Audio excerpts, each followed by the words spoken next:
And we're going to see such action going on in Asia, we already are right now, that it is really going to show the rest of the world. It's going to be a laboratory on how to approach the fourth industrial revolution, but it's all going to take place in Asia. Asia's going to be showing us how to do that.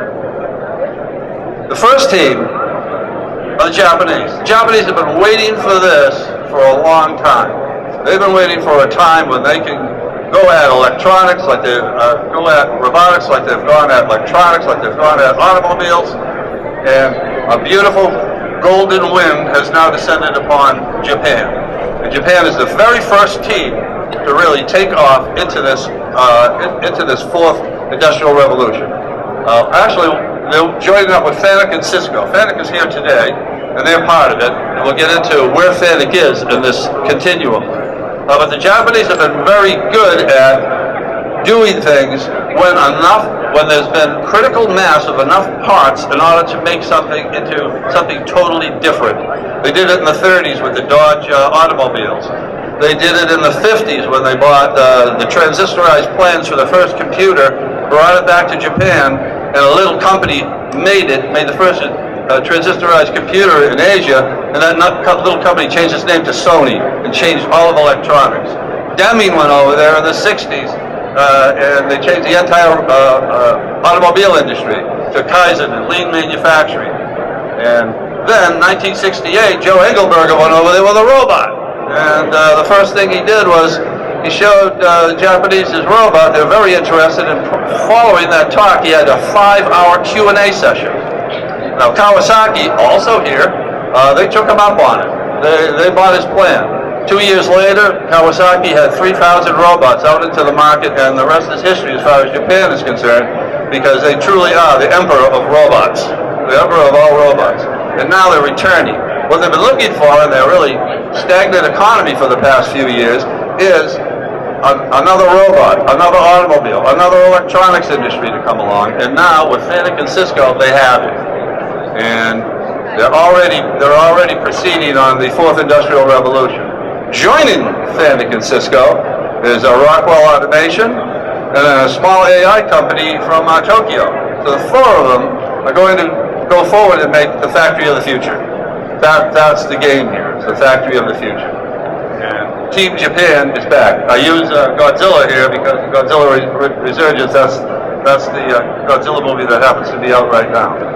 Now, the way this all began was the U.S. president of FANUC met with Cisco, and the idea came up to them was, hey, I sell a robot to somebody, and that robot works until it breaks. When it breaks, it may really stop all of production. We really don't want to do that. We'd really like to know something about that computer after we sell it.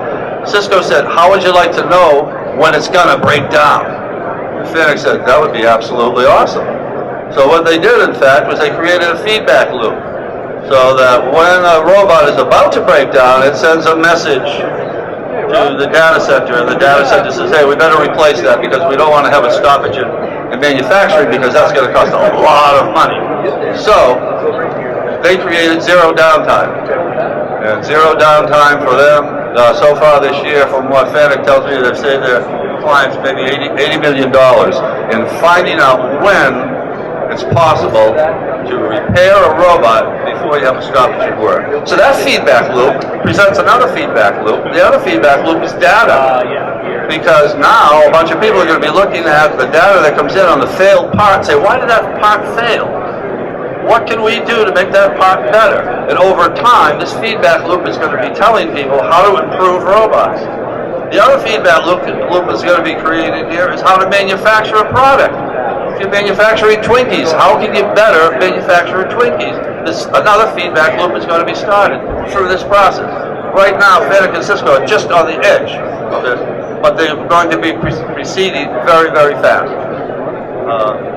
So these feedback loops are going to be really essential to not only the factory of the future, but also innovation.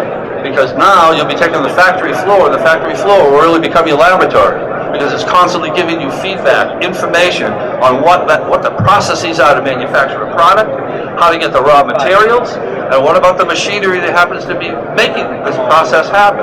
So these feedback loops are going to be telling people how to improve themselves, and the floor of a factory is going to become a laboratory. And that way, I think Asia is going to leapfrog the traditional innovation methods and go right to the factory floor where all the innovations will be coming from. The other team that is winding up are these guys. I played the Chinese music video because these guys are cranking up. If you go anywhere in China, you can see a spirit there that these people are ready to take on almost anything, and they're already doing it, and they already have the money to do it.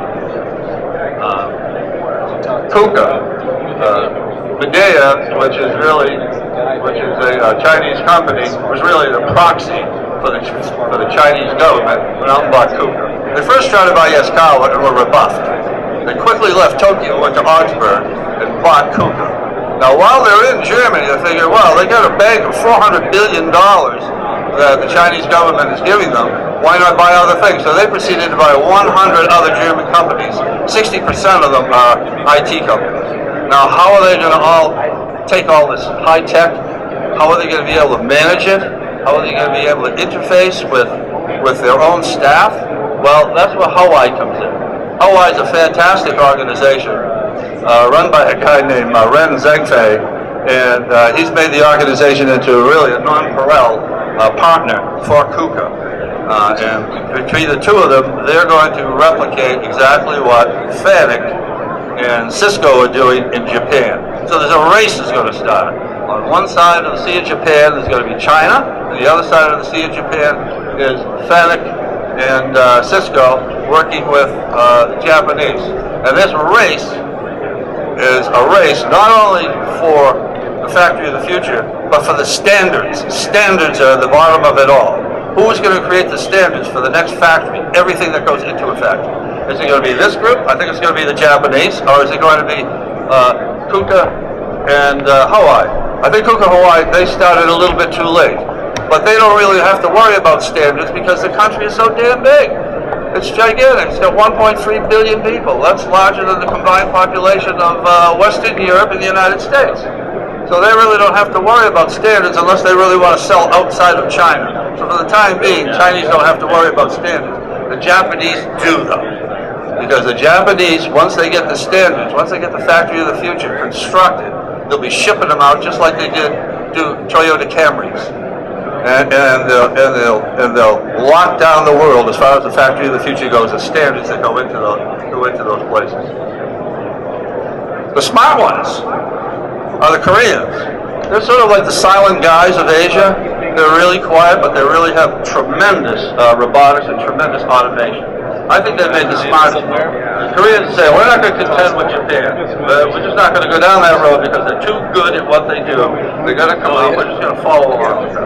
We're not going to contend with China. China's our #1 trading partner. We're not going to screw around with all that that's going on there. What are we going to do? They went to Vietnam. Perfect place for them to go. They are now, as far as foreign direct investment goes, they are the largest foreign direct investor in Vietnam. And what do? They got 93 million new customers. That's exactly what Korea needed. They needed 93 million new customers that wanted them badly. And what do the Koreans do? They get out there. They're just not bringing LG. They're just not bringing Samsung down there. They're buying strings of beauty salons, supermarkets. They are getting into the very basis of all of Vietnamese life.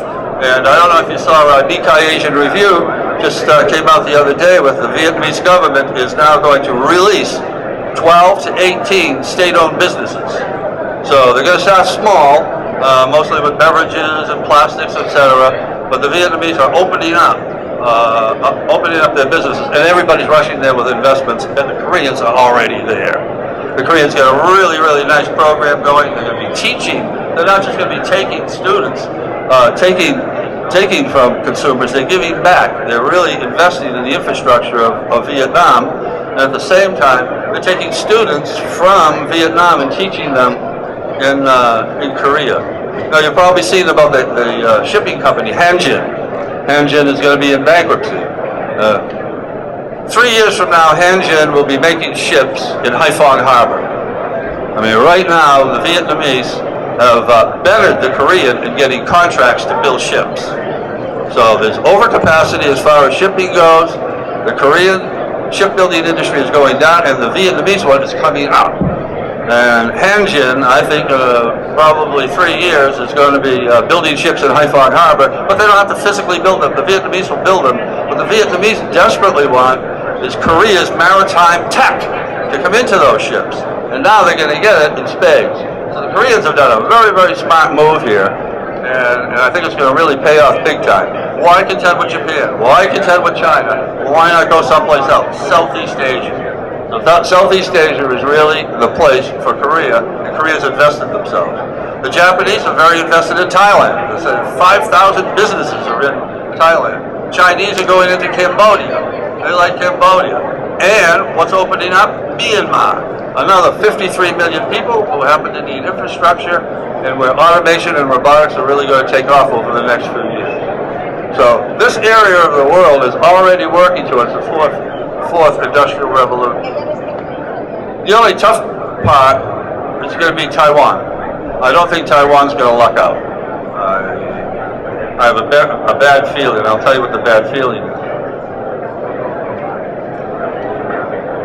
In the year 2000, Taiwanese allowed 7,000 Taiwanese companies to go to mainland China.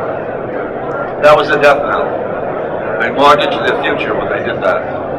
Because Taiwan has got a GDP of $500 billion, half trillion dollars, and the companies that they send to China, these 7,000 companies, the mayor of Kunshan said that these companies contribute 40 to 50% of that Chinese province's GDP, which happens to be $1 trillion.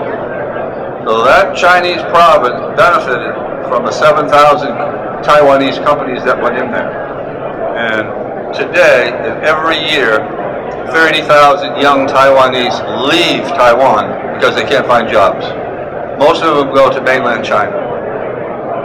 So what's going to happen in Taiwan, I don't know. What they're doing in robotics is not enough. What they're doing in automation is not enough. They rose up out of nowhere from the 80s through the 90s to be a really, really powerful place. But I think in the year 2000, when they let 7,000 companies go to mainland China, that was it. What are you going to do with 30,000 young people every year who are leaving and going someplace else? Taiwan is now importing foreigners to take some of their places. So what Taiwan really needs is machinists, but most of these people are college graduates and they're going off, and they're being employed in China. So, more than likely, the way this fourth industrial revolution is going, the winners are going to be Korea, China, Japan, not Taipei, and it may be that Taipei, before the 100th anniversary of the People's Republic comes along in 2049, that they're back with China. And I think China would probably be a very, very magnanimous to Taiwan by allowing them, if they're the biggest parts builders in the world, have them make all the parts for all the KUKA robots and all the CSUN robots, all the Chinese robots, so they can be the big parts manufacturer. But I think they're going to return to mainland China. I know no one in Taiwan wants to hear that, but the economy is not good. It doesn't look like there is going to be a resurgence like there is happening in Japan today. It's not going to be a resurgence like there's happening in China today. These people are powering forward and they're waiting. I mean, just take Vietnam. Vietnam shipped $8 billion worth of electronic goods in 2008. Last year they shipped $35 billion. That's a really powerful country, and it's really coming into its own, as all of Southeast Asia is. So the 4 biggest years are coming, and we can watch that. I just got an email from the Chinese government. I mean, and this is a pretty cool thing. This is something we should be doing right here in the United States. They said, you know, there's a lot of people who are displaced from jobs in China. So they're right outside west of Shanghai. They're building a demonstrator factory. The factory is going to be loaded with robots. And what they're going to do is they're going to teach 6,000 people at a clip to go through this factory. It's going to be online 2017. They're building 10 others in China. So they're going to be training people who are displaced from jobs. They're going to be training people how to confront and be a part of this great new future that happens to be coming along. We should be doing that here. In fact, part of the email said, if you know anybody, they said, hey Tom, if you know anybody there who would like to come over and help us to teach, to be a part of this, if it's a company, we'll give them first shot at selling over here. What we really need is people to help teach our people how to live in this brand new world of robotics. So these 4 years, watch these 4 years happen. It's going to be amazing, and that is a great laboratory for the West. The United States should be watching what happens there. Every time they fall, we got to watch and see how they fall and how they get up and how they proceed. Every time they succeed, we got to be able to take what they succeed at and replicate it. And the way they teach their people how to live with this great change that's happening, we got to profit from that as well. So they're great. They're going to be teachers for us over the next 4 years. Thank you very much for listening. Anybody have a question? I advise all young people to go to Asia for 2 years. Anybody who's graduating college, don't worry about getting a job around here if it happens to be tough. Go to Asia for 2 years, learn a language, get into it, their culture. Yes, sir? Yeah, so since China is building basically their own standard for robotics, wouldn't that mean that everyone outside of China, Western countries included, will be shut out of that market in the next 10 years? Yeah, that's right. That's exactly right. That's a wake-up call right there. Yeah, and China doesn't care. They have to get, I mean, one of the 3 biggest problems in China today is the water. The water is bad, they got to do something about that, they got to do something about the air, and then toxic land. And once they get that all cleaned up, then yeah, what they're going to do is open up that country, and you got to follow their standards. If you don't do business there. And that's a great way of not having people from the outside come in and take business from them. I thought it was a pretty smart move. The Japanese, on the other hand, they're small. What are they going to do? They say, hey, we know how to do this. We know how to manufacture something and send it all around the world. And they're going to be kits for factory of the future. They're going to be sending out all with Japanese standards, all with Cisco stuff in it, all with Rockwell stuff in it. I mean, it's going to be a fantastic time, and people are going to be making a lot of money at this. So the thing for robotics and automation to do is to get in here and learn, and at the same time you can make a lot of money there. A lot of Western companies are making a lot of money there right now. And let's not forget about India, because a lot of great things are happening in India. I still don't have enough time to get in India or Southeast Asia, which I'd really love to. But thank you. That's a great point.